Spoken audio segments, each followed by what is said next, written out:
धरे दुनिया छनाता सित सरगी दोले गले समता समनि भी लभन्ते सद्भक्त्या शिव सुख समाजम किमुदता महावीर स्वामी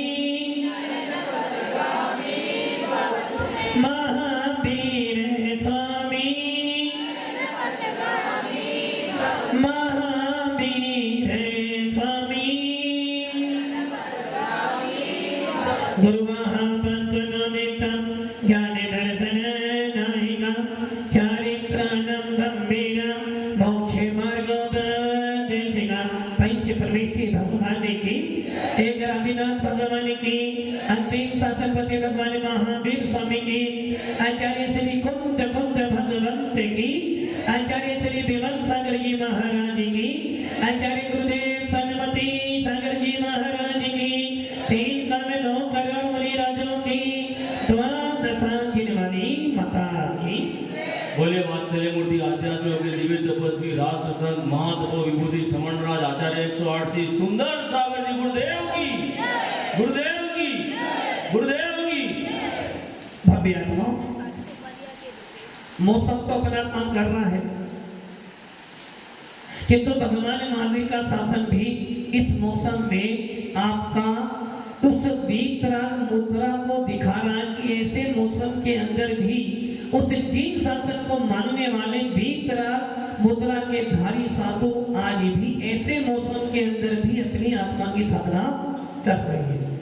भव्य आत्माओं पुण्यशाली है, सौभाग्यशाली है, तीव्र पुण्य का उदय आया है जो हमको वीतराग शासन की शरण मिली है। आज ये सुनिश्चित है, ये सुनिश्चित है और कुल स्वामी के शब्दों में ही नहीं जितने भी पूर्वाचार्य हुए उन्होंने एक ही बात लिखी है, जब भी इस आत्मा के अंदर भेद विज्ञान प्राप्त होगा, जब भी इस आत्मा के अंदर परमात्मा प्रकट होगा, जब भी इस आत्मा के अंदर शांति का वेदन होगा, वो मात्र वीतराग शासन से ही होगा, अन्य किसी शासन से नहीं हो सकता है। और यही कारण है कि भगवान महावीर के सिद्धांतों को जब सुनते हैं, पढ़ते हैं, चिंतन मनन करते हैं तो कहीं ना कहीं अंदर के परिणामों में उथल पुथल होती है और जब उथल पुथल होती है तभी गुणस्थान बढ़ता है। गुणस्थानों के बारे में आचार्य नेमिचंद सिद्धांत चक्रवर्ती जी अपने जीव कांड में लिखते गुणस्थान है क्या? ऊपर नीचे जाने का मतलब आपके परिणाम, गुणस्थान का मतलब है आपके भाव। आपके भाव जैसे जैसे अच्छे बनते हैं वैसे वैसे आपका स्टैंडर्ड बढ़ जाता है और जैसे जैसे आपके परिणाम खराब होते हैं अर्थात जैसे जैसे कसाई का उदय आता है वैसे वैसे गुणस्थान आपका गिर जाता है। इसका मतलब क्या हुआ? वीतराग शासन में आने के बाद, जिनेन्द्र देव की वाणी सुनने के बाद, जिनेन्द्र देव के शास्त्रों का अध्ययन करने के बाद या उस वीतराग वाणी को चिंतन मनन करने से आपकी दो ही अवस्था बनेगी, या तो गुणस्थान आपका बढ़ेगा या गुणस्थान आपका गिरेगा। और एक ऐसा भी जीव है जिसका गुणस्थान ना कभी गिरता है और ना कभी बढ़ता है, वो भगवान होते हैं सिद्ध भगवान या अरहत भगवान, जिनके परिणामों में कभी उथल पुथल नहीं होती। इसलिए हमारे शास्त्रों में लिखा है तो ये पुरुषार्थ कब तक करना है? जो आज इस मोक्ष मार्ग पे मुनिराज बढ़ रहे हैं या जो भेद विज्ञानी श्रावक या जो भेद विज्ञानी सम्य दृष्टिजीत पुरुषार्थ करता काम तक मात्र हमें पुरुषार्थ करना है छठे गुणस्थान तक, छठे गुणस्थान तक हमें पुरुषार्थ करना है। और कैसा पुरुषार्थ? आचार्य कौन स्वामी समय सार में लिख रहे हैं कि हे भव्य जी, हे चेतन आत्मा, हे मोक्षो, अपना पुरुषार्थ कहाँ तक कर जब तक तेरा मोहिनी गर्भ का क्षय न हो। मोहिनी मैंने मिथ्या, यदि तेरा मिथ्या क्षय को प्राप्त हो गया तो निश्चित है तेरा मोक्ष जाना तो निश्चित हो जाएगा। मुनि राजों के लिए आदेश दिया है तो पुरुषार्थ कर कहाँ तक? जहां तक तेरे पास परमाद है। छठे गुणस्थान का नाम है परमत विरक्त, परमत संयत, अर्थात जहां तक तेरा प्रमाद पीछा नहीं छोड़ रहा है तू सावधान हो, पुरुषार्थ कर। और अभी एक बार कहां चला गया? अभी एक बार तू सातवें गुणस्थान में आ गया। कौन से गुणस्थान में? सातवें में आ गए। उसका नाम है अपर्वत निरत और उसके दो भाग हैं, निरति से और साथी से। यदि तू निरति से में जाएगा तो निश्चित तुझे गिरना है राकेश जी, नीचे गिरना है।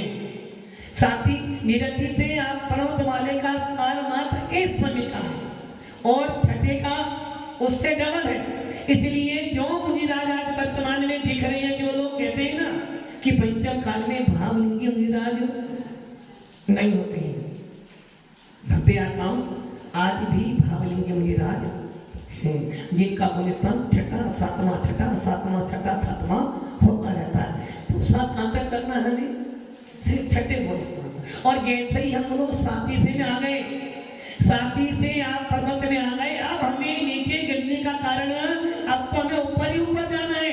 उपसम श्रेणी चढ़ेगा, छठा श्रेणी चढ़े ऊपर जाना है। और एक बार जो ऊपर चढ़ेगा निश्चित जिसका गुणस्थान छठा सातवां हो रहा है वो भावलिंगी मुनिराज है।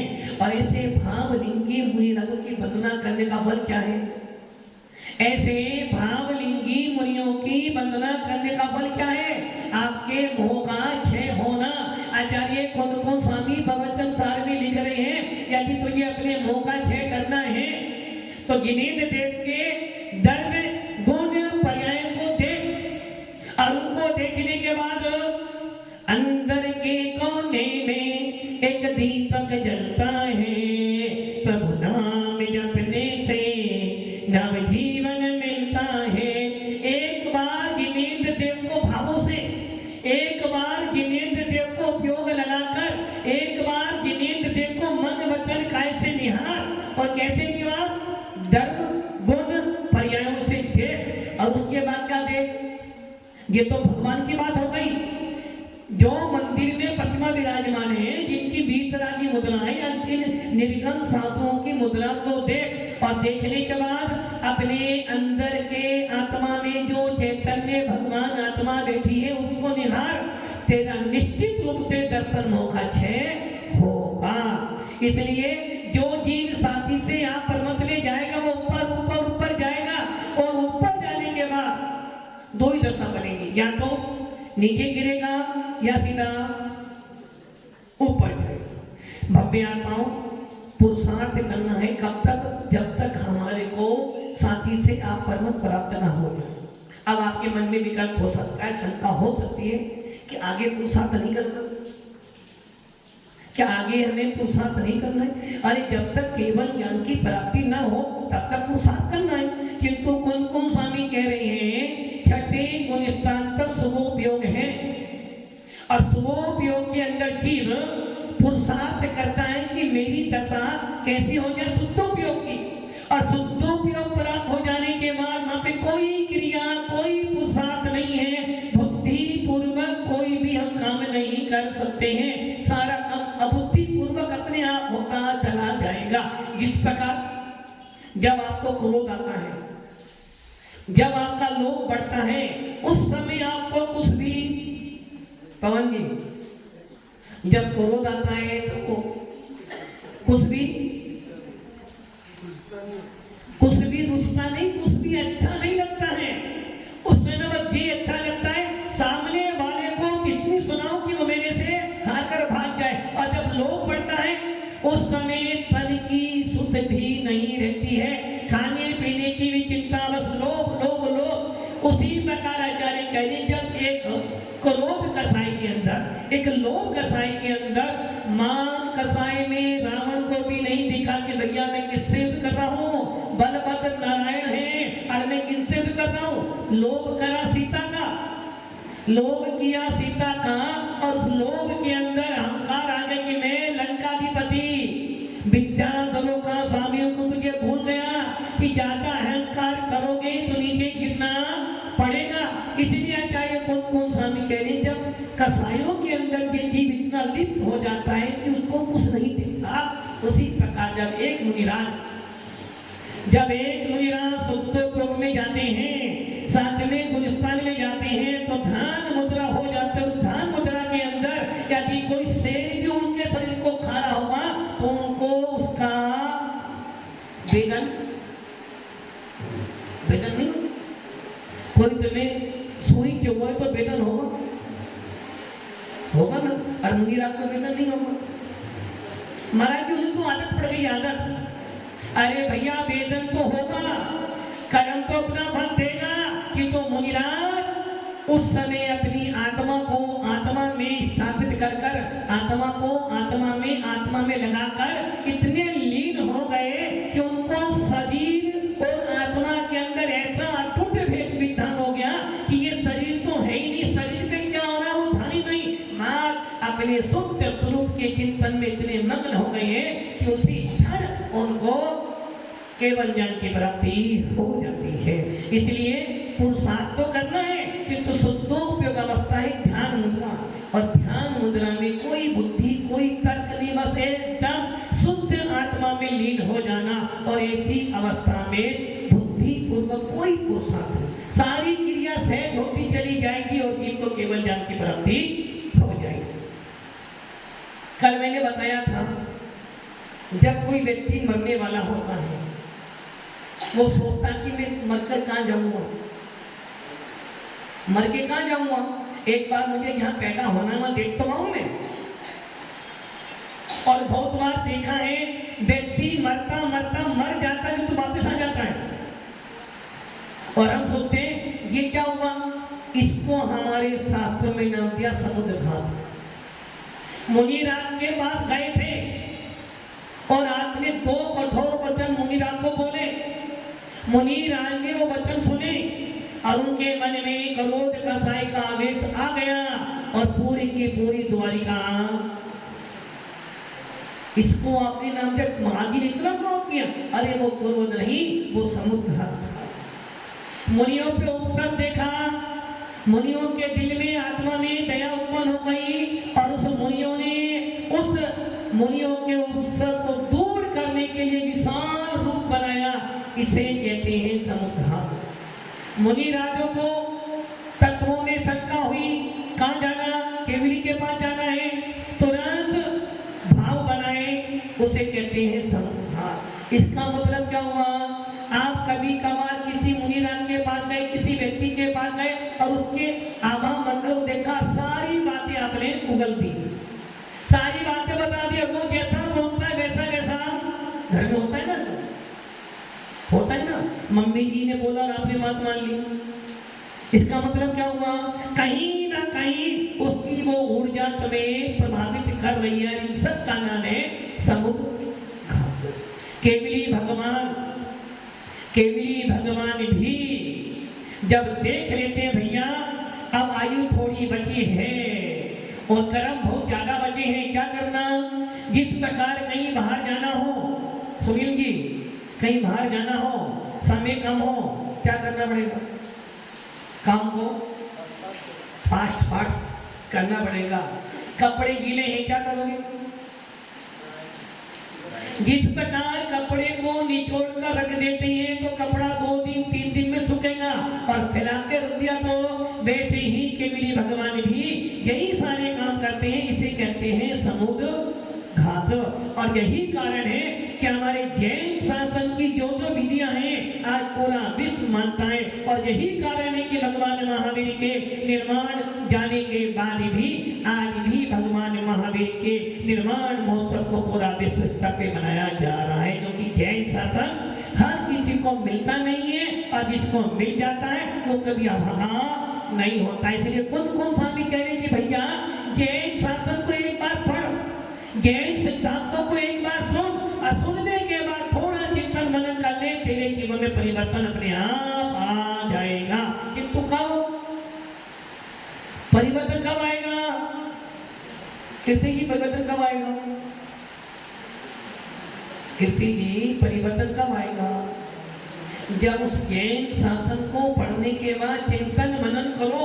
अरे ध्यान रखना, जिन वाणी का स्वाध्याय करने से, जिनेंद्र देव की वाणी सुनने से कितना ज्यादा प्रभाव पड़ता, उतना ज्यादा प्रभाव अन्य कामों से नहीं पड़ता है। इसलिए कुमकुम स्वामी ही नहीं, पूरे जैन शासन का सबसे बड़ा सूत्र है भैया जिनवाणी पढ़। जिनवाणी पढ़ने से 3 लाभ। पहला ज्ञान की वृद्धि होती है, नंबर 2 कसाई बढ़ जाती है, धनपाल जी कथाएं बढ़ती है, नहीं बढ़ती, राकेश जी बढ़ जाती है। दो विद्वान बैठे हो और एक विषय पे प्रवचन कर रहे हो, तर्क कर रहे हो, और कोई दूसरा विद्वान उसके तर्क को काट देता है, तो उसके मन में क्या होता है? देखिए कल का छुपड़ा मुझे पता है, फिर उसके मन में फिर क्रोध बढ़ जाता है। जिनवाणी का अध्ययन, जिनवाणी का स्वाध्याय कसाई कम करने के लिए, कसाई बढ़ाने के लिए, यदि कोई नामधारी वकील कोर्ट में केस लड़ रहा हो और उसके सामने कोई नया वकील पहुंच जाए तो वो सोचता है ये क्या करेगा। वैसे ही आजकल ज्ञानी पुरुषों के अंदर भी ये भाव आ गए हैं, अरे भाई हम ज्ञानी हैं, तुम्हारा काम क्या है? जो सत्य है उसका प्रकाशन करना। स्वाध्याय कभी मान बढ़ाई के लिए नहीं किया जाता है, स्वाध्याय लोगों के लिए नहीं होता, स्वाध्याय तो निज आत्मा में उतरने के लिए। स्वाध्याय अपनी आत्मा का अध्ययन करना। और हमारे तत्व सूत्र में आचार्य उमा स्वामी कहते हैं, यदि तुझे अपना ज्ञान को बढ़ाना है, यदि तुझे अपने ज्ञान में अतिशय उत्पन्न करना है, तो क्या करना? जो व्यक्ति अच्छा ज्ञान परोस रहा है, जो व्यक्ति अच्छा ज्ञान का प्रकाशन करना है, उसके ज्ञान में दूसर नहीं लगाना।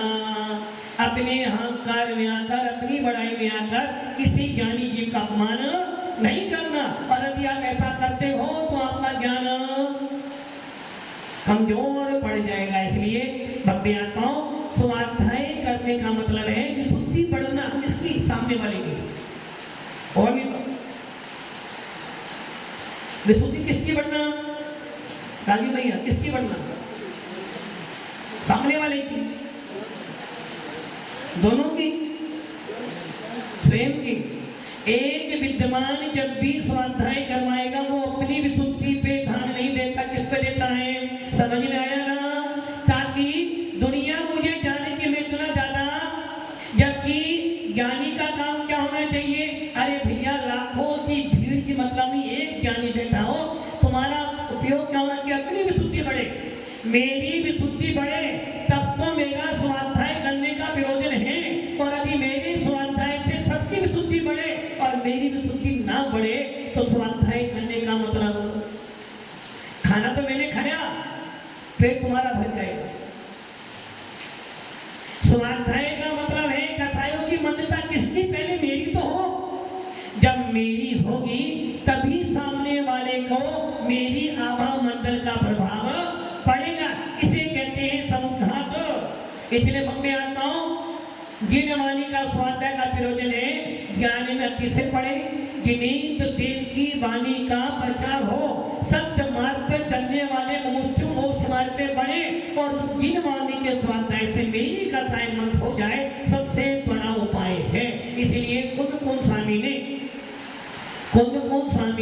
समय सार में और रैंक सार में, प्रवचन सार में लिखा है, सबसे ज्यादा कर्मों की निजरा करने का कोई उपाय है तो वो कौन है? स्वाध्याय।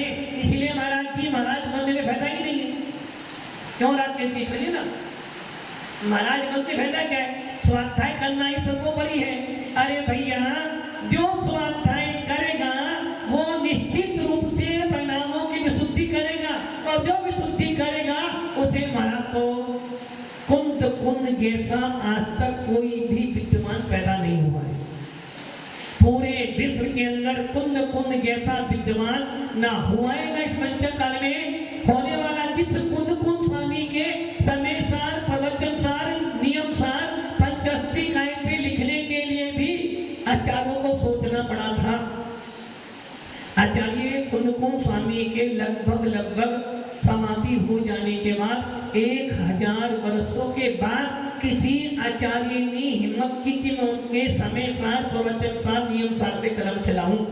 और ऐसे आचार्य अमरचंद सूरी, जिन्होंने सबसे पहले समय सार पर अपनी टीका लिखी, और उन अमरचंद सूरी के बाद लगभग 200-300 वर्ष बीत जाने के बाद आए जयसेन स्वामी, जिन्होंने उस पर अपनी कलम चलाई।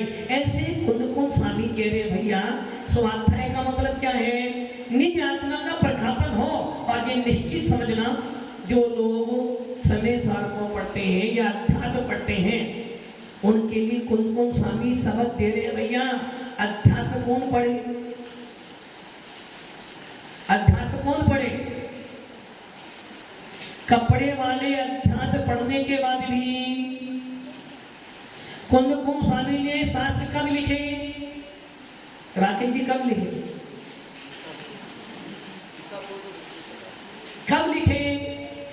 घर में थे, महाराज थे। कुंदकुम स्वामी ने पहले वेदन किया। किसका वेदन किया? पहले आत्मा का वेदन किया। और जब आत्मा का वेदन किया, उन्हें मालूम पड़ा कि भैया आत्मा ऐसी है। अब उन्होंने विचार करा भी आत्मा ऐसी सही है, मैंने वेदन कर लिया। अब इन शब्दों को मैं लिख जाऊं ताकि मेरे जैसे आने वाले अन्य भव्य जीव भी इस आत्मा के वेदन को सुनकर उस आत्मा का वेदन करें। आचार्य कुंदकुम स्वामी का देखो पुण्य कितना अतिशय रहा कि जो साक्षात विदेश क्षेत्र गए। जो कुंदकुम स्वामी इस कर्म भूमि के जीव थे, भूमि गोचरी थे, ऐसे कुंदकुम स्वामी विदेश क्षेत्र में गए। भले ही कुछ विद्वान इस बात को मानते नहीं है, किंतु आचार्य जयसेन स्वामी ने पंचस्तिकाय में स्पष्ट लिखा है। और हमारे लिए तो प्रमाण कौन है? पूर्वाचार्य प्रमाण भूत है। इसलिए जयसेन स्वामी पंचस्तिकाय में लिख रहे हैं कि कुंदकुम स्वामी विदेश क्षेत्र गए और अपनी मूल टीका में लिख रहे हैं और वो विदेश क्षेत्र गए। तो आचार्य कुंदकुम स्वामी ने सीधा सिमंदर स्वामी से वाणी ली है।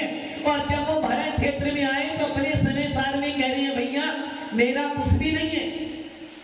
मैंने कौन सी बात कही है? मैंने तो मात्र केवली सुत केवली ने जो कहा था वही मैंने आपके सामने कहा। क्योंकि मैंने पहले वेदन किया, पहले अनुभव किया और फिर आपके लिए परोसा। इसलिए भैया मेरी बात पर, पवन जी मेरी बात पर, पवन जी मेरी बात पर क्या कह रहे? पवन जी, पवन जी मेरी बात पर भरोसा या विश्वास या श्रद्धा? भरोसा, विश्वास, श्रद्धा, तीन चीजें। देखो भरोसा करने वाले धोखा दे देते हैं, विश्वास करने वाले विश्वासघात कर देते हैं, और श्रद्धा करने वाले कभी दिखते हैं। तो आपको जिनेंद्र देव की वाणी पे भरोसा है, विश्वास है, श्रद्धा है। किस पर? ट्रस्टी महोदय किस पर? हमारे ऊपर भरोसा है, विश्वास है, श्रद्धा है। पक्का श्रद्धा है ना? पवन जी पक्का पर, कीर्ति जी पक्का ना, बदलना नहीं भी बात है। समय सार कह रहा है, कुंदकुम स्वामी कह रहे हैं कि भैया मैंने आत्मा का वेदन किया तो ये भरोसा है। इसको जानकर क्या करना? अश्विन जी क्या करना? आत्मा का वेदन तुमने सुना जाना है ना राजी भैया? आत्मे को हित है सो, आत्मे को हित है सो, आकुलता बिन। आत्मा किस कहां पर है? आकुलता में। यहाँ जिनवानी सुन रहे हो, उधर आंखें जा रही है, तो फल क्या मिलेगा? आकुलता। और आकुलता में धर्म नहीं है, आकुलता में कर्मों की निजरा नहीं है, आकुलता में आत्मा का वेदन नहीं है। आकुलता बढ़ जाएगी तो सम्मुख घात बिगड़ जाएगा, आकुलता बढ़ जाएगी तो सम्मुख घात से जीवों का घात हो जाएगा। और यही कारण था कि पायन मोहिरा को आकुलता बढ़ी और सारी नगरी। इसलिए जब खाना खाओ, क्या जब आकुलता नहीं करना, सही है ना? खाना खाते समय आकुलता नहीं करना। जब व्यापार, जब नोट गिनो तो आकुलता बने, तो पत्ते आगे बढ़ जाएंगे। और जब प्रवचन सुनो तो आकुलता करना, जिनवानी को तो आकुलता करना, सही है ना? इसलिए कुंदकुम स्वामी कह रहे हैं, हाँ पवन जी श्रद्धा लेना किस पर? हम पर श्रद्धा है। जिनवानी कह रही है, चेतो चेतन निज में आओ, अंतर आत्मा बुला रही है। बोलो भैया कौन बुला रहा है? कौन? चेतो चेतन निज में आओ, अंतर आत्मा बुला रही है। जग में अपना कोई नहीं है, तू तो ज्ञानानंदमयी है। एक बार निज में तू आजा, अपनी खबर क्यों भुला दी है? क्या करना पवन जी, क्या करना? बोलो पवन जी क्या करना है? घर जाना है या घर जाना है या मोक्ष में जाना है? घर में जाना है, मोक्ष में जाना है। मोक्ष में जाना है तो कौन स्वामी कह रहे भैया मैंने तुझे आत्मा का दर्शन करवाया है, तुझे मैंने आत्मा का स्वरूप बताया है, और इसको जानने के बाद भी, इसको मानने के बाद भी यदि तू ये कहता है कि नहीं अभी तो आकुलता घर की है, तो सब लेना तू भेद विज्ञानी नहीं है। इसलिए बंदे आत्माओं, सौभाग्यशाली है हम सब जो हमको जिन शासन मिला है। पूरे विश्व के अंदर जिन शासन का तोड़ नहीं है, पूरे विश्व के अंदर भगवान महावीर की वीतराग वाणी का तोड़ नहीं है, और पूरे विश्व में निर्गम साधु जैसी मुद्रा कहीं देखने को नहीं मिलती है। सौभाग्य है जो हम सवेरे शाम नमोकार मंत्र बोलते हैं। इस नमोकार मंत्र को 84 लाख मंत्रों का अधिपति कहा जाता है। ऐसा मंत्र हमें मिला है। लोग कहते हैं महाराज दुकान नहीं चलती, महाराज घर में पैसा नहीं बरसता, महाराज बच्चा, राकेश जी बच्चा बड़ा हो गया है, बच्चा क्या करना है? राकेश जी क्या करना है? राकेश जी क्या करना है? भाई कोई काम कर सकते हो तो शादी करो या महाराज बनाओ, क्या करोगे? महाराज बनाओगे? भैया महाराज बना रहे हो तो वो मना करता। मतलब कि अभी तुझे जिन शासन मिला है तेरा काम क्या है? तेरा बस एक ही काम है। अरे जब तूने आत्मा का भेद विज्ञान प्राप्त कर लिया है, जब तुझे जानता कि मैं ज्ञानी बन गया हूं, तो ज्ञानी का काम क्या है? अपने ज्ञान से अंदर आत्मा में केवल ज्ञान की प्राप्ति करे। इसलिए भक्ति आत्माओं सौभाग्यशाली हम सब लोग जो हमको जिन शासन मिला है, और ऐसा शासन मिला है जिस शासन के अंदर मात्र आत्मा की चर्चा की जाती।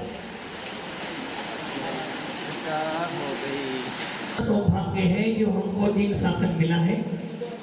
और एक ध्यान रखना, बहुत दुर्लभ है ज्ञान की प्राप्ति करना। इसलिए आचार्य कार्तिक स्वामी अपने कार्तिक परीक्षा में लिखते हैं कि भैया सबसे पहले तो तत्व की बात सुनने वाला ही दुर्लभ है, बिरला है। तत्व की बात जो सुने उस पर श्रद्धान करने वाला तो अति दुर्लभ, और उसको सुनकर श्रद्धान कर जो बनाने चल पड़े वो तो अति अति अति दुर्लभ है। इसलिए दुखना मुनिराज जो बनते हैं ना जाने कितना पुरुषार्थ करते जब एक जीव मोक्ष मार्ग पर बढ़ता है। घर को चलाते हो, घर को चलाते हो, मालूम पड़ता कि घर कैसे चलाया जाता है। जब एक घर को चलाने के लिए, एक राग देश करने के लिए इतना सोचना पड़ता है, तो आत्मा के अंदर वीत राग का प्राप्त करने के लिए कितना सोचना पड़ता होगा। कल आप 6 डाला सुन रहे थे ना, शाम को 6 डाला क्या थी बनती? तीन भुवन में सार बीते राग विज्ञान का, शिव स्वरूप शिवकार नमो त्रियोग। बीत राग क्यों रखा? क्या सुंदर बीत राग सब तो बीत द्वेष रख देते, बीत द्वेष। अरे भैया खतरनाक कौन है? 3 चीजें बताई थी कल, राग मोह और द्वेष। राग मोह द्वेष, खतरनाक कौन है? खतरनाक कौन है? मोह नहीं है। मोह महामद पियो अनादि भोले आपको। अरे भैया जब हम सिद्धांत देखते हैं सबसे अंत में जाता है राग, सबसे पहले कहा गया आपका मोह, चौथे गुलिस्तान में मोह चला गया, या मान ले 7वें गुलिस्तान का मोह का क्षय कर दिया, बचा द्वेष। द्वेष कहाँ चला गया?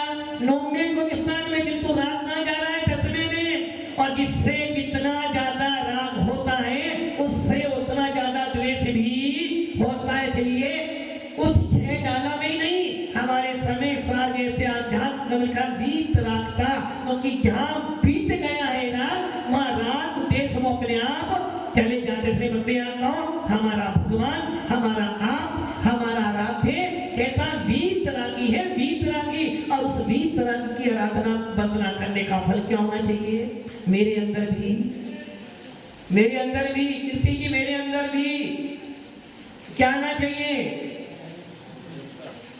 वीतराग या वितराग? अरे भैया, ऐसे शासन को पाकर उन वीतराग मुनियों की वंदना कर कर, उन वीतराग गिरिन देव की वंदना कर कर हमें बस एक ही काम करना कि हे आत्मा, बार बार नहीं मिलने वाला है। क्या नहीं मिलने वाला डॉक्टर साहब बार बार? आशीष भैया, क्या नहीं मिलने वाला बार बार? क्या? मनुष्य भाव? अरे मनुष्य भाव तो बार बार मिल भी जाए, किंतु जैन शासन बार बार नहीं मिलने वाला। पंडित दौलत राम जी वो तो पंक्तियां याद कर लो। दोले सो मजे सोना चेते सियाने काले बता मत खोवे, ये नर भावे फिर मिलन कठिन है जो सम्मत में नहीं। सम्यक दर्शन जब भी होगा जिन शासन से होगा, जब भी भेद विज्ञान होगा जिन शासन से होगा, और जब भी मोक्ष मिलेगा जिन शासन से ही मिलेगा। सौभाग्यशाली हो तो तुम्हें जिन शासन मिला है। मनुष्य भाव तो मिल जाएगा किंतु सम्यक दर्शन नहीं मिलने वाला। और कल सुना था आपने, सबसे महत्वपूर्ण बात कल सुनी थी आपने कि अर्ध उच्चनम पंच परावर्तन कौन करता है? सम्य दृष्टि कभी पंच परिवर्तन नहीं करेगा। और यदि सम्य दृष्टि पंच परिवर्तन करता तो वो सम्य दृष्टि यदि सम्य दर्शन प्राप्त होने के बाद भी निगोद में चले जाए तो सम्य दर्शन का मूल्य क्या है? अरे सम्य दृष्टि जीव तो वो होता है यदि एक बार भेद विज्ञान हो गया, वो जीव अर्थ उत्कल परावर्तन मोक्ष जाएगा। और ऐसा जीव कहाँ जाएगा? अधोलोक नहीं जाएगा। ऐसा जीव निगोदिया नहीं बनेगा, विकल्प में नहीं जाएगा। कहाँ जाएगा? देव तरस नाड़ी में ही घूमता रहेगा। मतलब कि उसे बार बार तरस पर्याय मिलते रहते। देव कभी मनुष्य, कभी देव, कभी मनुष्य, कभी देव, कभी मनुष्य। और एक दिन ऐसा आएगा कि मनुष्य बनेगा, अनंत बनेगा और मोक्ष में चला जाएगा। इसलिए मैं आता हूँ, भेद विज्ञान प्राप्त करो ताकि हमारा मोक्ष कारित हो और आत्मा का वेदन हो, ताकि हम भी एक दिन भगवान महावीर की ऐसी मुद्रा धारण करके परम शांति का अनुभव करें। ओम नमः सिद्धे।